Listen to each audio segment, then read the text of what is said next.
Hi, I'm James Shillinglaw. I'm here at Virtuoso Travel Week and sort of my annual, well, it's become twice a year now, interview with Matthew Upchurch, who's chairman and CEO of Virtuoso. And we're actually in the last day of Virtuoso Travel Week. Once again, it's been an amazing conference. I wouldn't miss it for the world. And we're going to talk to Matthew about this conference, but also a lot more about the state of travel advisors, about really what's going on in the industry today. And you're going to find out about that and more on Insider Travel Report.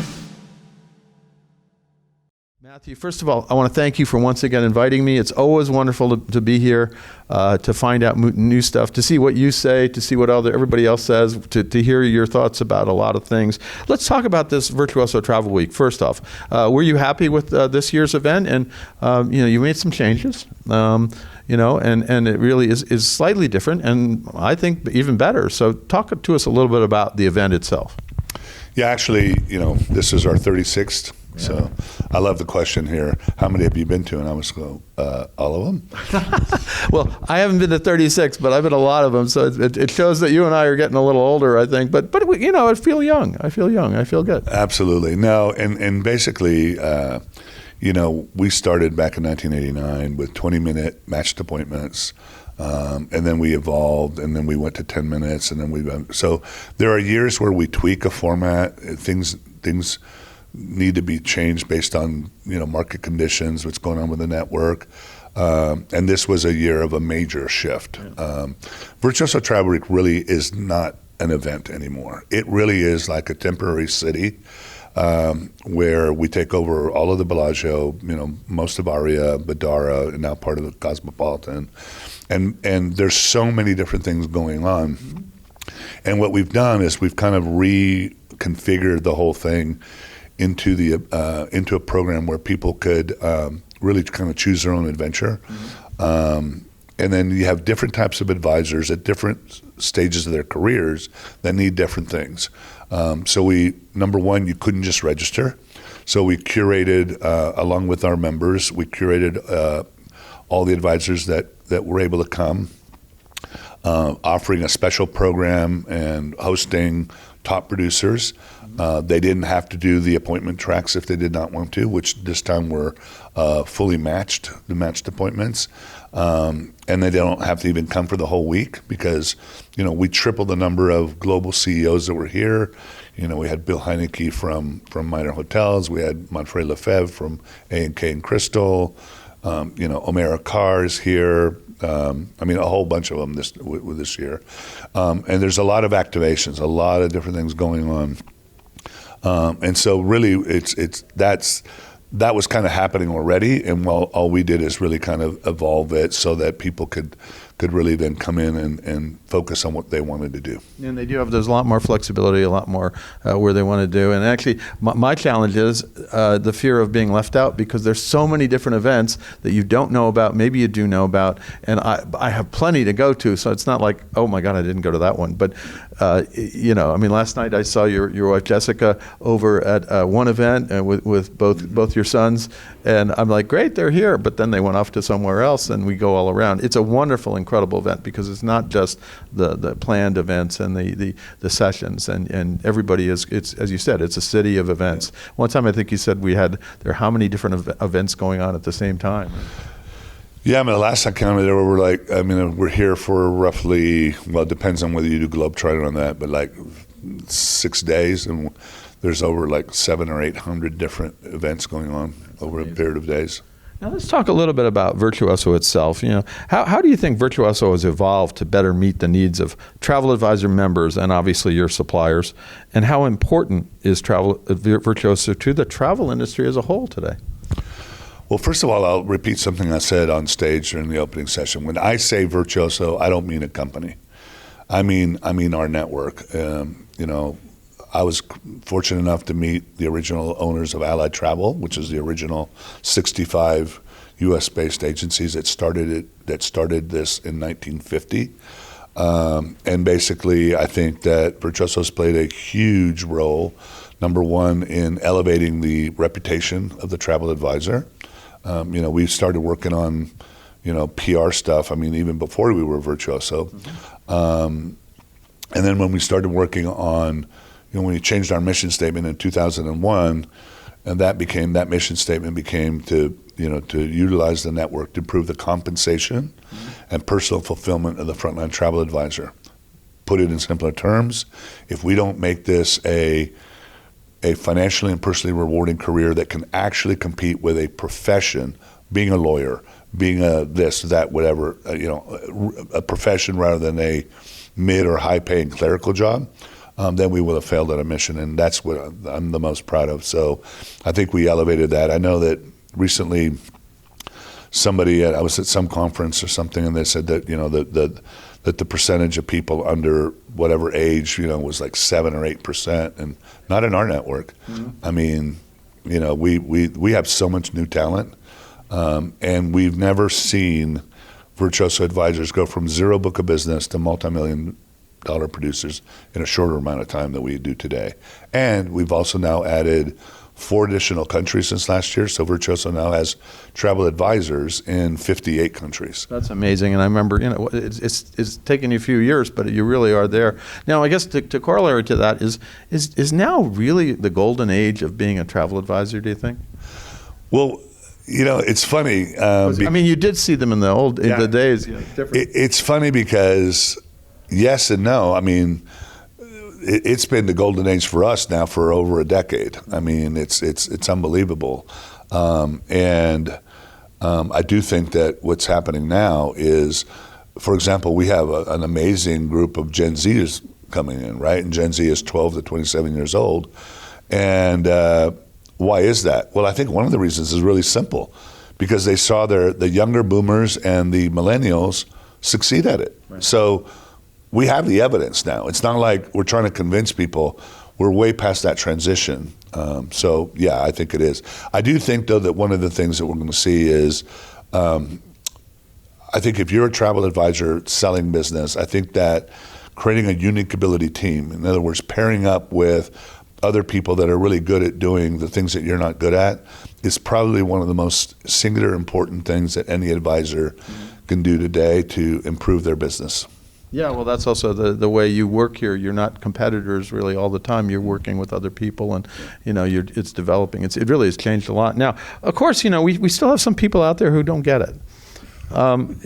Earlier this week, in fact, you mentioned this to me. You quoted from a story about the CEO of Booking.com, who said that travel advisors would effectively be eliminated by artificial intelligence. Why do we keep hearing these things? Well, actually, I'll finish that quote. And he said, and they've been in decline for years. And really what he was saying is, we've been in decline for years, and that AI was going to be kind of the nail on the coffin. That's right. Well, first of all, I don't know where he's getting his facts from. I'm actually quite surprised that a CEO of a company of that size would be this out of touch. So I don't know whether he's really that out of touch, or whether it's a narrative that serves his purpose. Well, both, maybe. Right? Maybe. I don't know what it is, and I don't mean it in a disrespectful way, but it really is amazing to me. First of all, yeah, if you're stuck on the old way of measuring travel agent jobs, which was W-2 employees in a travel agency, yeah, that has what gets missed a lot, and even gets missed through the the Bureau of Labor Statistics, is that this is now a profession and is primarily made of entrepreneurs. Mm-hmm. So this is an entrepreneurial business now, right? And we've seen massive growths. So he's out of touch there. And look, they told me that we were told that the internet was going to wipe us out. Mm-hmm. Then we were told that the millennials they were all digital natives, and they were all doing everything on their phones, and that we were going to be wiped out with them. Actually, by the way, the millennials brought us back to probably the simplest. They reminded us of something I think we forgot. They brought us back to the simplest definition of luxury there probably can be. And I'm going to look at the camera and say this. Of course I could do it myself. I don't want to, and I don't have to, which is pretty much luxury, right? Yeah. And that's why there's so much. I mean, all the surveys that we saw that were millennials were using travel advisors. Well, and the thing is, and then I would add to that, and why would I if I find a really great collaborator, professional collaborator that makes everything better and has got my back? Mm-hmm. I mean, it's interesting, and I think it's going to be stronger than ever. So I don't believe that. In fact. I think what's going to happen is, we had Chip Conley here as well. We had Simon Sinek on the main stage. And they were both talking about that AI is actually going to make the power of human connection even stronger, which is obviously something that we've focused on forever. And one of the things that AI is doing is that this other AI expert I follow says default to distrust. Meaning when you literally don't really know what you read, what you hear, what you see is real, right? I think relationships of trust are going to become even more important. Well, absolutely, and AI is affecting my profession in journalism, and you don't know if some people actually went to the destination. They just sent you in an AI story. It'd be very difficult. And let's pick up on that. What do you think the effect it is? What is the effect? I mean, Simon Sinek mentioned it as well. He doesn't see this as AI should be a help to the profession, like anything else. And it's definitely not the internet. It's not online travel. It's all this kind of stuff. But what do you see is how AI is going to work with this profession?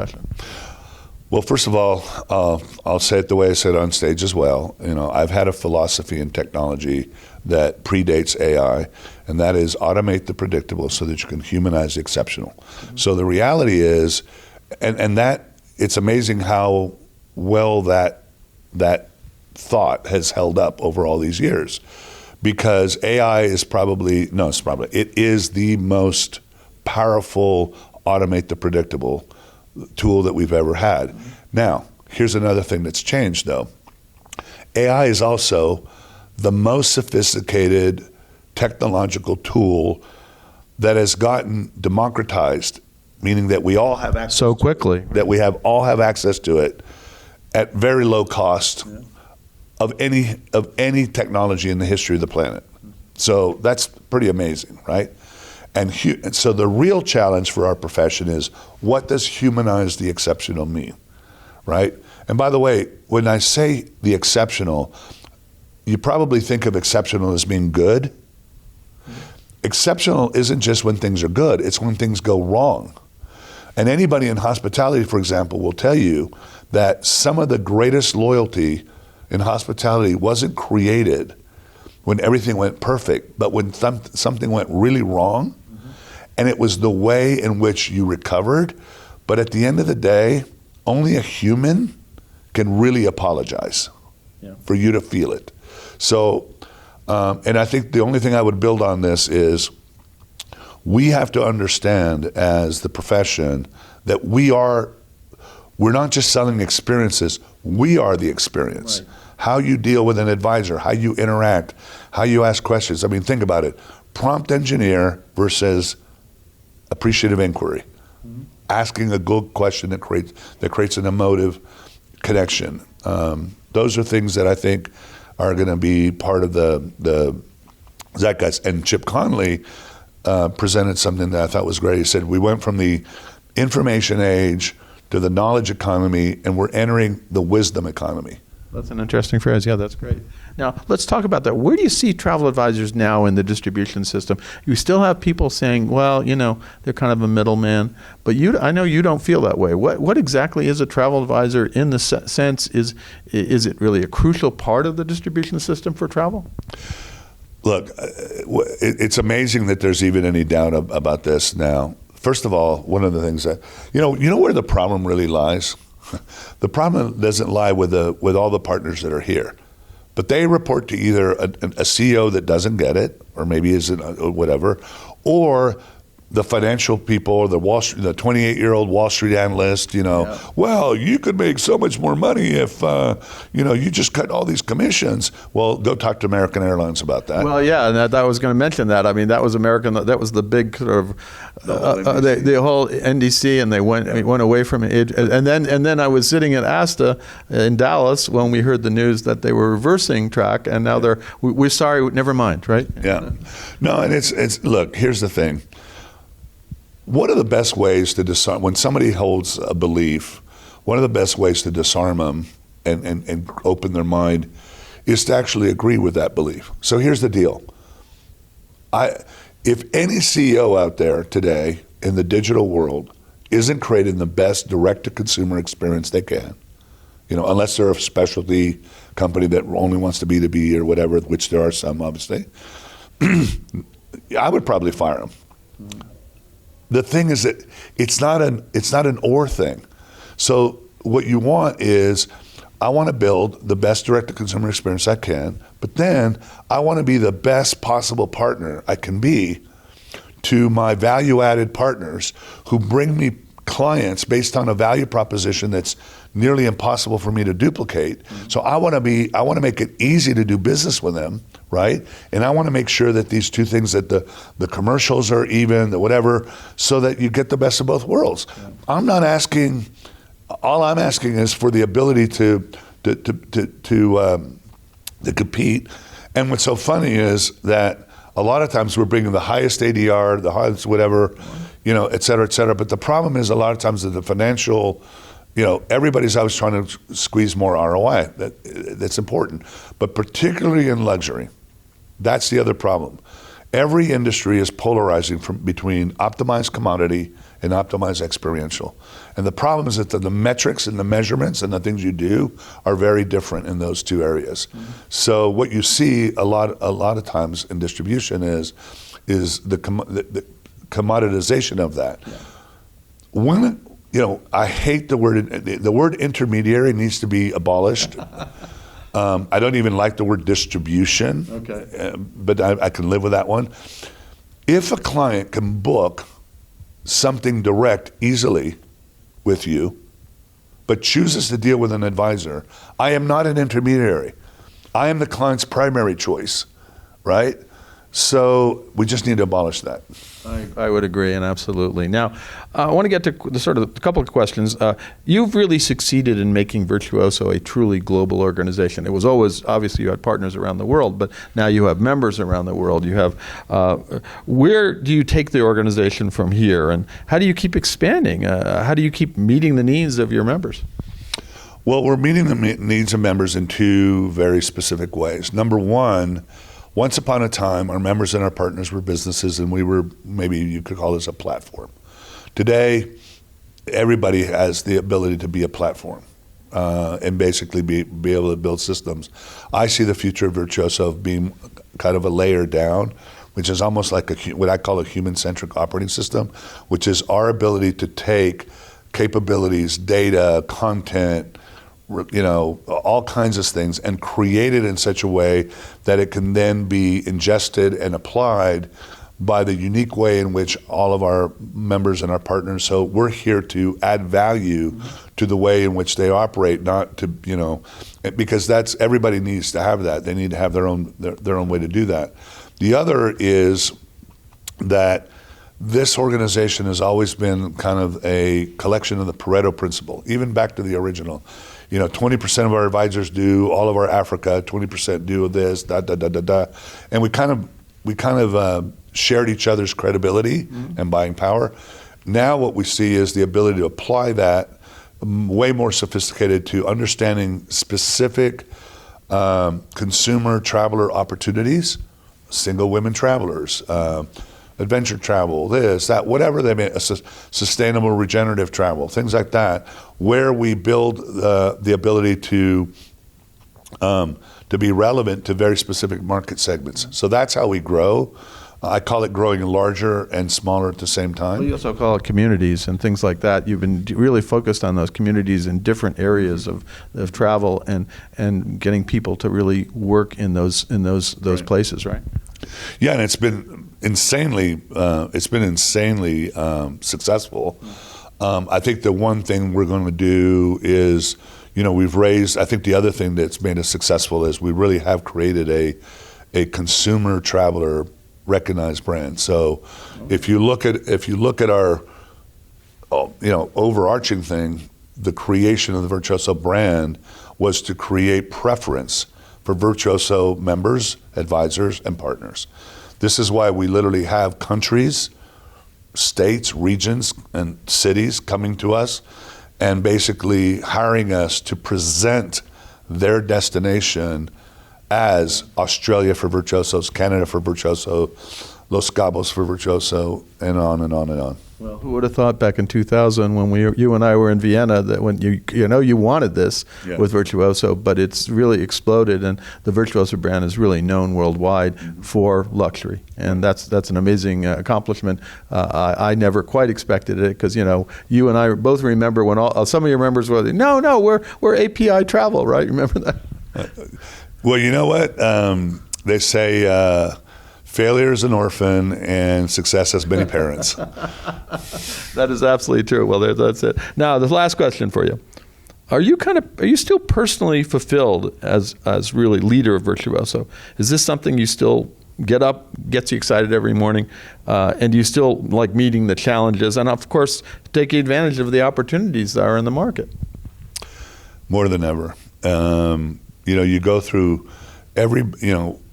as human beings, we go through phases, and organizations go through phases as well, and you get to this place where you hit a kind of, in an organizational model, we call it hitting a ceiling of complexity, where it literally feels like the harder you work, it's just, you can't break through.